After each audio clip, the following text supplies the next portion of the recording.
우리 옆에 계신 분들과 우리 함께 인사하도록 하겠습니다. 하나님이 당신을 사랑하십니다. 예, 네, 하나님께서 여러분들을 한 사람 한 사람을 사랑하셔서 여러분들 그 서 있는 그곳에 또 귀한 만남을 주시고 또 귀한 일터를 주시고 또 귀한 가정을 주신 줄 믿습니다. 그리고 이 우리 고덕 더 사랑교회 안에 또 함께 또 예배할 수 있도록 인도하여 주심을 믿으시길 바랍니다. 여러분들이 혹시 가고 싶은 나라가 있다면 혹시 어떤 나라일까요? 결혼해서 신혼여행을 갈 때 우리는 어디가 가장 여행지로 가장 좋을까 우리는 검색을 하기도 합니다. 그리고 이제 내가 결혼했을 때 나는 어떤 나라를 가서 이 신혼여행을 행복한 시간을 보낼까 아마 그런 생각을 합니다. 그래서 제가 신혼여행지 탑 5를 알아보니까 네. 근데 이것은 보니까 개인차가 있는 것 같아요. 개인차가 있는 것 같은데 1위가 몰디브. 네. 아니군요. 네. 네, 몰디브 하면 정말 아름답고 에메랄드와 그리고 바다와 그 수상의 방갈로가 있어서 가보진 않았지만 사진을 보니까 휴양지로서는 너무 좋다. 네, 라는 것이죠. 완벽한 휴식처라고 할 수가 있습니다. 네, 2위는요 하와이. 네, 네, 다 안 가보셔서 네, 안 가보셔서 네, 하와이는 네, 자연과 이 도시가 공존하면서 참 휴양지로서 가장 날씨가 너무 좋다고 해요. 그리고 밤에 별이 쏟아진다라는 게 느낄 정도로 가까이에서 볼 수 있는 아름다운 네, 도시라고 합니다. 그리고 쇼핑도 할 수 있고 운전해서 드라이브도 할 수 있는 아름다운 네, 곳이라고 하죠. 3위는 네, 파리입니다. 파리. 네. 파리는 정말 감성 있고 풍경도 너무 아름다워서 어, 그곳에 사진을 찍고 싶으신 분들은 네, 파리로 많이 가고 그리고 기억에 오래 남을 수 있는 장소라고도 합니다. 그리고 4위는 일본. 네, 일본은 많이 가보신 분도 계실 거예요. 네, 가성비로 네, 비행기 값도 이제 가까우니까 가까운 곳이지만 네, 여행 가기에는 가장 가성비로 가장 좋은 장소라고 합니다. 그리고 5위는 네, 뉴질랜드라고 하는데요. 뉴질랜드는 저도 좀 가고 싶은 곳이긴 합니다. 운전하면서 모든 것들을 다 경험할 수 있다고 해요. 뭐 빙하와 호수와 초원과 화산과 그리고 모든 이 다양한 이 자연들을 압축해서 운전해서 가면 갈수록 다 모든 게 다 바뀌어요. 그래서 네, 너무 가고 싶은 여행지라고 합니다.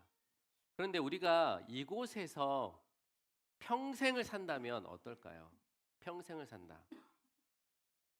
뉴질랜드는요, 편의점도 다 8시면 문 닫는데요.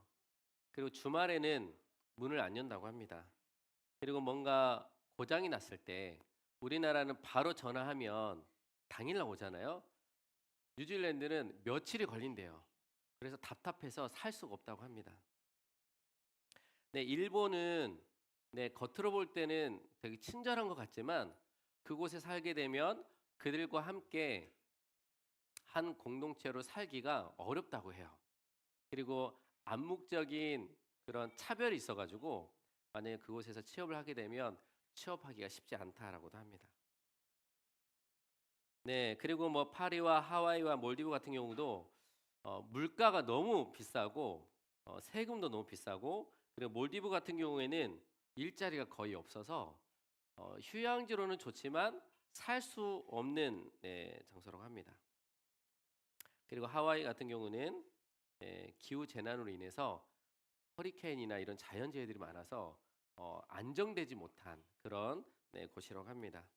여러분들은 어디를 가고 싶습니까? 이 세상에 우리가 영원히 살 수 있는 곳은 없는 것 같아요.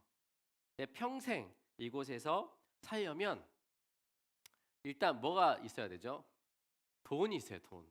네. 돈이 많이 있으면 가만히 앉아서 놀고 먹을 수 있는 그 정도의 여유가 된다면 어느 곳에서 살 수 있죠. 네. 혹시 이곳에 평생을 먹고 살 수 있는 모아둔 재산을 가지고 있는 분이 계시다면 네, 그냥 속으로만 생각해 주시면 감사하겠습니다.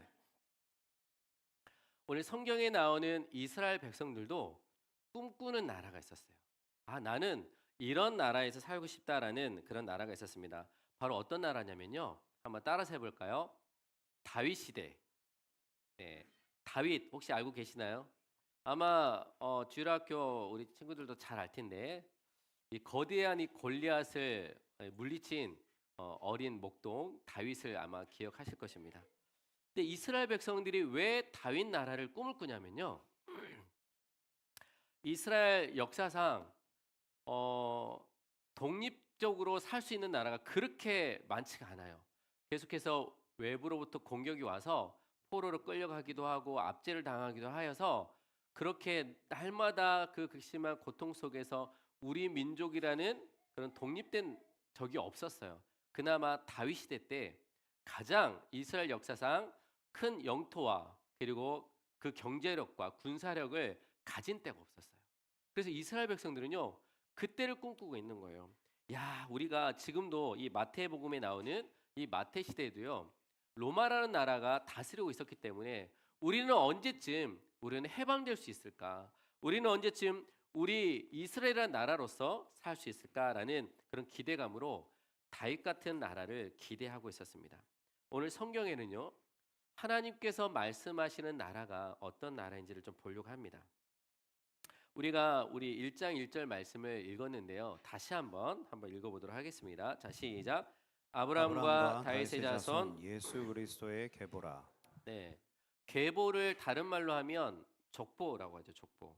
성경에 보면 창세기부터 족보가 많이 나오죠. 여러분 성경 읽을 때 족보가 재밌어요? 재미없어요? 재미없죠.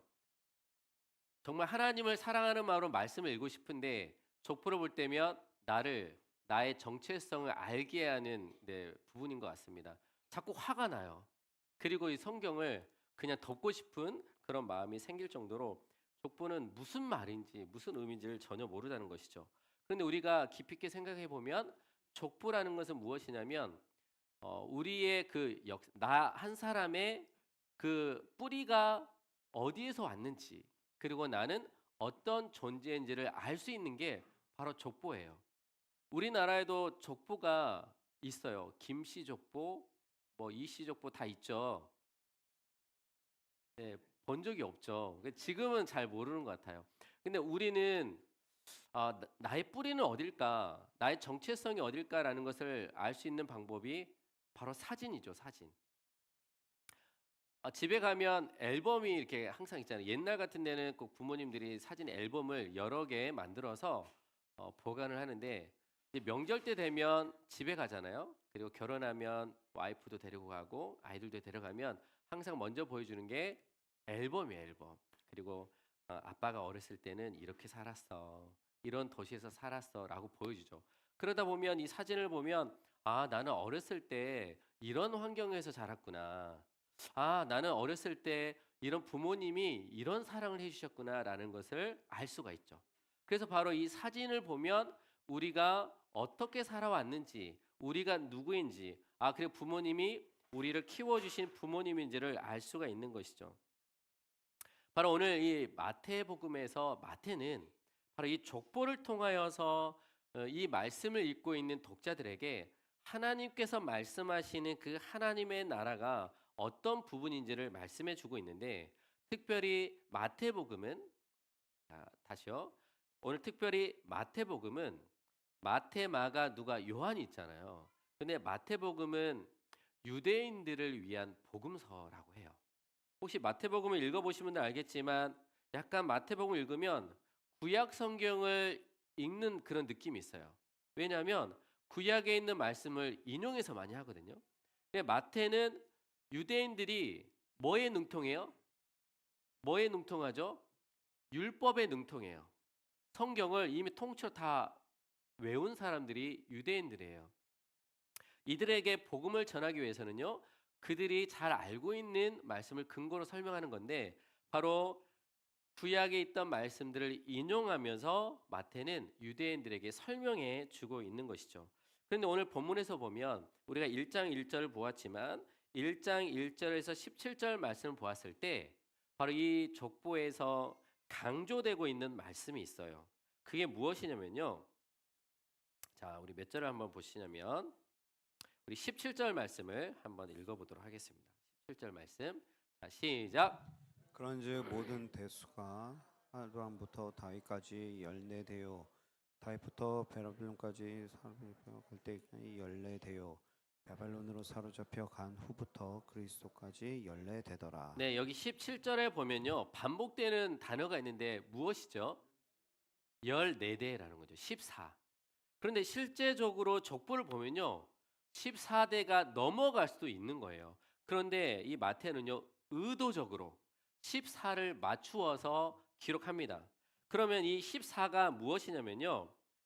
바로 성경 해석학에서 게마트리아라고 해가지고 이스라엘 백성들에게 이 숫자를 통하여 주시는 메시지를 설명하는 건데 바로 이 14가 무엇이냐면 히브리어로 이제 다윗을 숫자 획을 맞추면 14번이 나와요.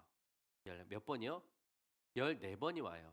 그래서 오늘 이 마태가 강조하고 싶은 것이 무엇이냐면 이 14대를 맞춰서 바로 너희들이 꿈꾸는 나라가 누구 시대? 누구 시대라고 그랬죠? 맞아요. 다윗이요. 다윗. 다윗을 강조하기 위해서 말씀하고 있습니다. 바로 이 성경에서 너희들이 말씀하고 싶은 건 무엇이냐면 다윗이라는 거예요. 너희들이 생각하는 다윗이 누구냐? 우리 6절 말씀을 한번 읽어보도록 하겠습니다. 자, 시작. 이새는 다윗 왕을 낳으니라. 다윗은 우리아의 아내에게서 솔로몬을 낳고. 네, 이 족보에서 유일하게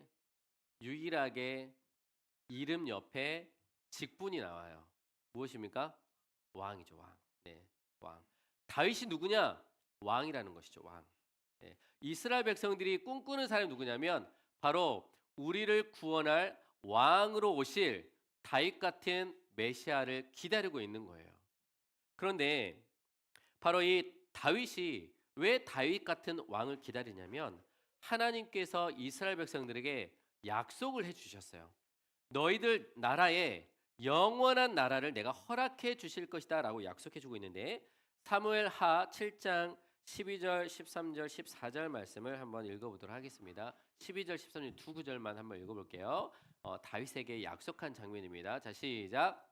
내 수완이 차서 내 조상들과 함께 누울 때에 내가 내 몸에서 날 내 씨를 네 뒤에 세워 그의 나라를 견고하게 하리라. 어떻게 한다고요? 견고하게 하리라. 그리고 13절은요. 시작. 그는 내 이름을 위하여 집을 건축할 것이고 나는 그의 나라 왕위를 영원히 견고하게 하리라. 아멘. 네. 그의 나라 왕위를 단단하게 절대 무너지지 않는 그 나라를 만들겠다. 그 나라가 얼마 동안 유지한다고 기록하고 있죠? 방금 13절에 뭐라고 기록하고 있죠? 영원이라고 기록했어요. 영원. 50년도 아니고 100년도 아니고 1000년도 아니고 우리 자자손손 모든 영혼들이 그 나라가 세운 그 나라에서 흔들리지 않고 견고하고 안전한 나라에서 살 수 있는 영원한 나라를 허락해 주겠다라고 말씀하고 있어요. 이 세상 어떤 나라도 안전한 나라가 없는데 이 세상 어떤 나라도 돈이 없으면 살 수 없는 나라인데 이 나라는 모두가 살 수 있는 평안의 나라, 안전의 나라를 설명하고 있는 거예요. 그러면 이 나라의 특징이 있는데 이 나라는 누가 들어갈 수 있냐? 이 나라는 어떠한 사람, 어떠한 자격이 있는 사람이 갈 수 있느냐? 우리 마태복음 1장 2절 말씀을 한번 읽어보도록 하겠습니다. 자, 시작. 아브라함이 이삭을 낳고 이삭은 야곱을 낳고 야곱은 유다와 그의 형제들을 낳고. 네. 여기에 보면 여러분들 이상한 걸 느껴진다면 여러분들 성경에 좀 능통한 사람이에요. 자, 아브라함이 이삭을 낳고 이삭은 야곱을 낳고 야곱은 유다와 그 형제를 낳았다고 했는데 이게 족보에 맞을까요? 안 맞을까요? 네, 잘 모르시겠죠. 아브라함은요, 네, 누굴 낳죠? 그렇죠. 이삭을 낳습니다. 근데 이삭만 낳은 것이 아니라 또 누굴 낳죠? 네, 이스마엘을 낳죠. 근데 이스마엘이 빠졌어요. 네, 감사합니다. 네, 정확하게 알고 계세요. 그리고 이삭은 누굴 낳죠? 야곱을 낳죠. 근데 야곱만 낳습니까? 네, 털이 많은 에서를 낳죠. 근데 족보에는 항상 첫째가 기록합니까? 둘째가 기록합니까? 첫째가 기록해요. 그런데 지금 족보 보면 완전히 엉망이에요. 이삭은 야곱을 낳고 야곱은 유다를 낳고 야곱은요 12명을 낳는데 르벤, 시므온, 레위 이 세 명이 빠져 있어요. 네 번째인 유다가 족보에 들어가는 것이죠. 그래서 이 족보에 보면 이 족보 안에 이 나라 안에는 누가 들어갈 수 있을까요? 특별한 장자만 들어갈 수 있는 나라가 아니라 둘째도 들어갈 수가 있고 넷째도 들어갈 수 있다라는 것을 말씀해 주고 있어요. 자, 두 번째로는요. 마태복음 1장 6절 말씀입니다. 자, 시작. 이새는 다윗 왕을 낳으니라. 다윗은 너희들이 그토록 존경하고 그 왕을 기다리는 누구 왕? 다윗 왕. 그런데 다윗 왕의 인생을 보니까 족보에 이걸 넣어요. 우리아의 아내에게서라고 나와요. 이게 무슨 말일까요?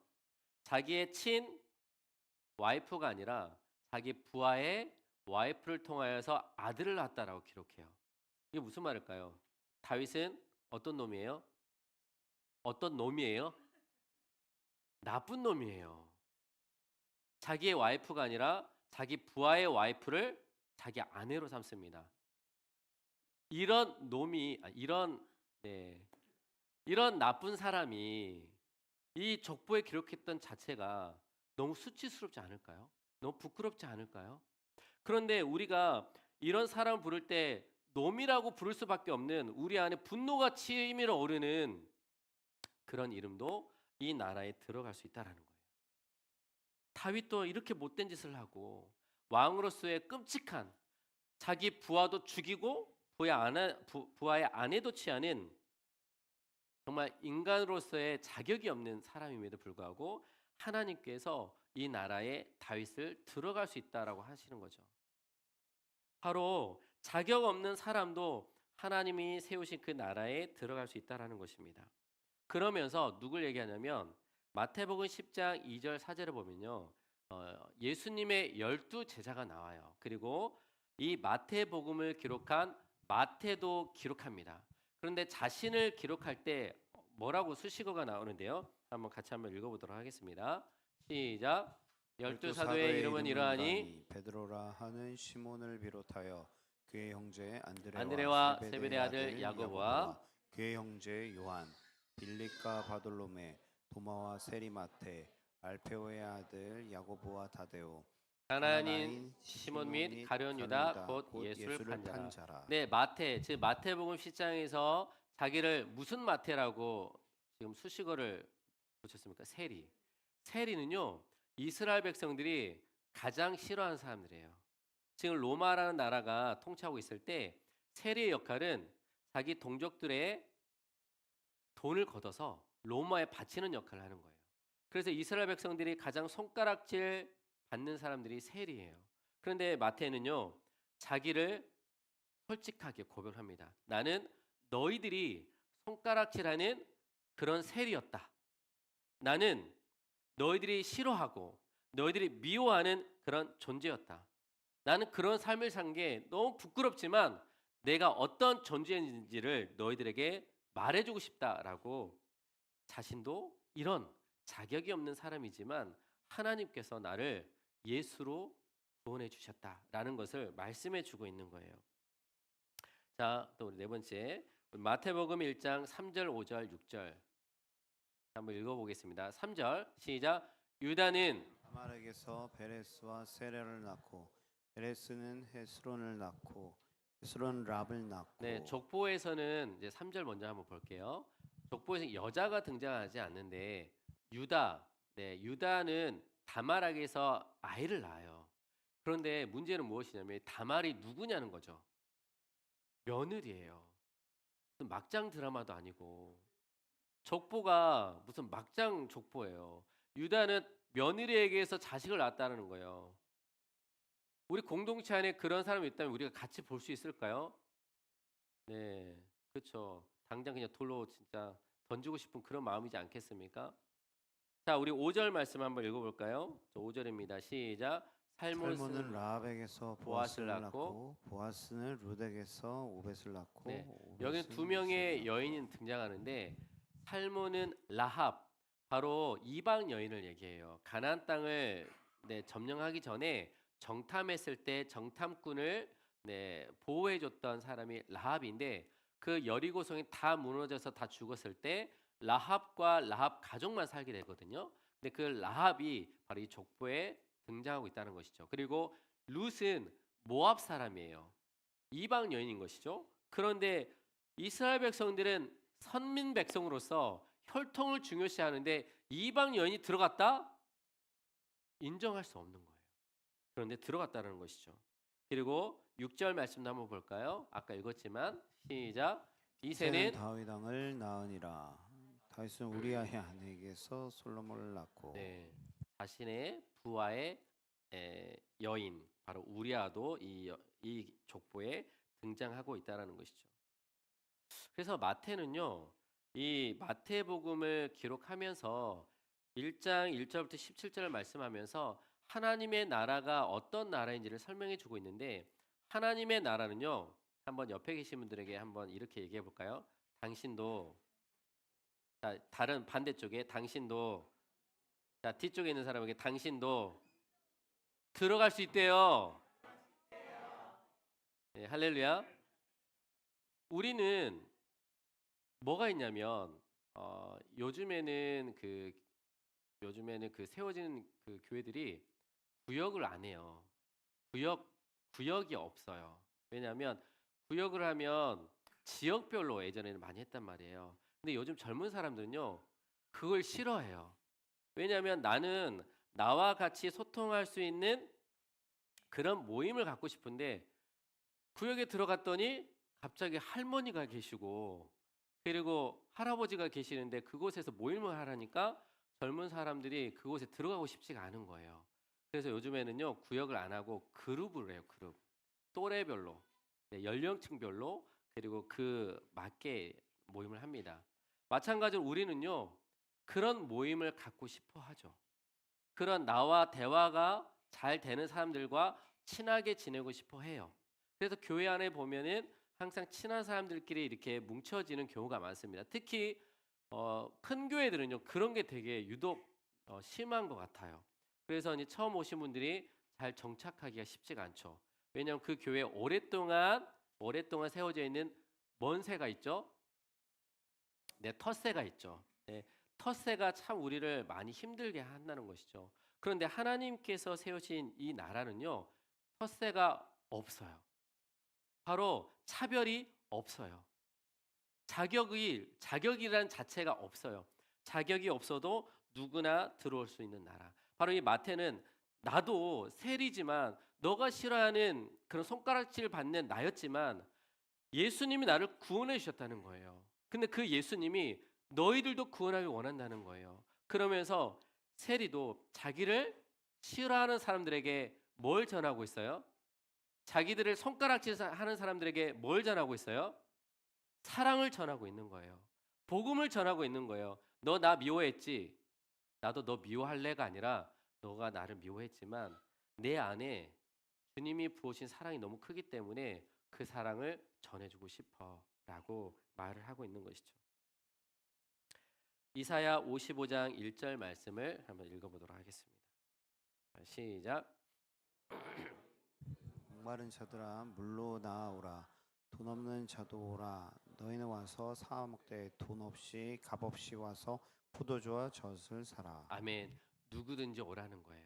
돈이 없어도 된다는 거예요. 우리는 신혼여행지 가고 싶은 그 나라에서는 돈이 없으면 평생을 살 수 없지만 하나님의 나라는요 자격이 없어요. 돈이 없어도 돼요.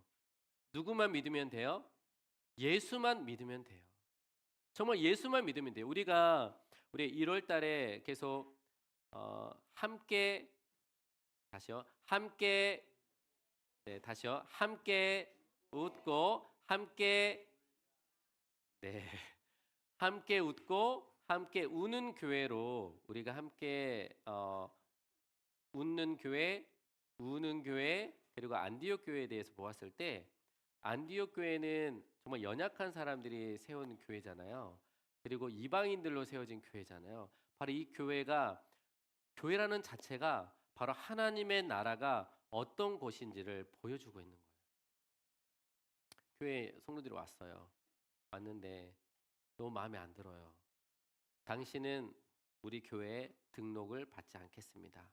라고 한다면 그 교회가 정말 하나님이 세우시는 교회일까요? 전혀 그렇지 않다는 것이죠. 바로 그 교회가 예수님이 세우신 그런 나라가 되어야 된다는 것이죠. 그러기 위해서는요, 우리 안에 여전히 벽이 있어요. 장벽이 있어요. 그 사람과 함께 연결할 수 없는 그런 벽이 있어요. 근데 주님께서는 우리에게 그 벽을 허물어 주셨잖아요. 나와 같은 자도. 제가 어제 설립 예배를 들을 때 너무 감사했던 것이 무엇이었냐면, 이렇게 부족하고 이렇게 연약한 자를 이 교회에 하나님께서 목사로 세우신 게 너무 감사하고, 특별히 감사한 건 저희가 두 번째 드리기 때문에 세교중앙교회에서 첫 번째 설립할 때 좀 어마어마하게 왔어요. 거의 150명 넘게 왔어요, 이 자리에.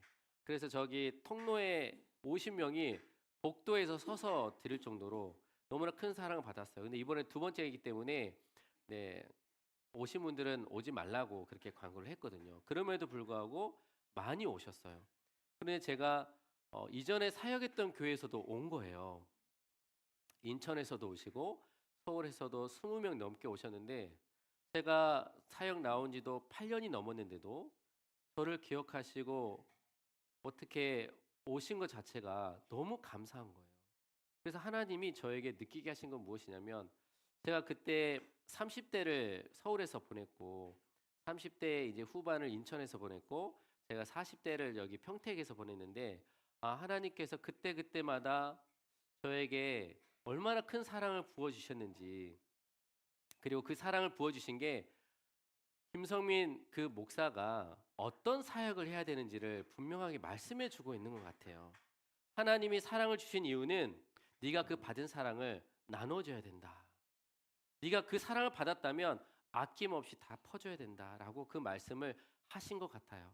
그래서 저희 교회가 무슨 교회죠? 네, 고덕 더 사랑교회예요.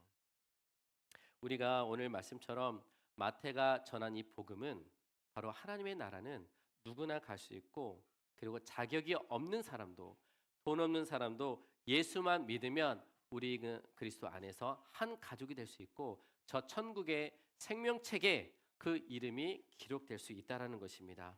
오늘 주님은 우리에게 바로 하나님의 나라는 어떻게 들어갈 수 있냐면, 한번 따라서 하겠습니다. 은혜로 들어가는 나라. 네, 맞습니다. 우리는요, 하나님의 은혜가 아니고서는요, 살 수가 없어요. 우리는 예수 그리스도를 믿었지만 또 밖을 나가잖아요. 또 죄를 지어요. 또 짜증을 내고 또 사람을 미워하고 또 손가락질하고 내 것을 취하려고 남을 짓밟는 그런 세상을 살고 있어요. 그런데 또 교회 오잖아요. 그러면 주님이 우리를 안아주세요. 너가 그렇게 살았지만 내가 너를 여전히 사랑한다. 네가 여전히 죄를 지었지만 내가 너와 영원히 함께하겠다라고 약속해 주셨어요. 하나님은 오늘 이 자리에 있는 귀한 성도님들을 한 사람 한 사람을 사랑하여 주심을 믿으시길 바랍니다. 우리가 이 자리에 서 있는 것은 하나님이 빠져 있다면요, 우리는 우리 가정에도 우리 직장에도 그리고 이 교회도 있을 수가 없습니다. 날마다 그 은혜를 고백하면서 그 은혜를 붙들고 살 수 있는 우리 믿음의 성도들 되시길 간절히 축원합니다.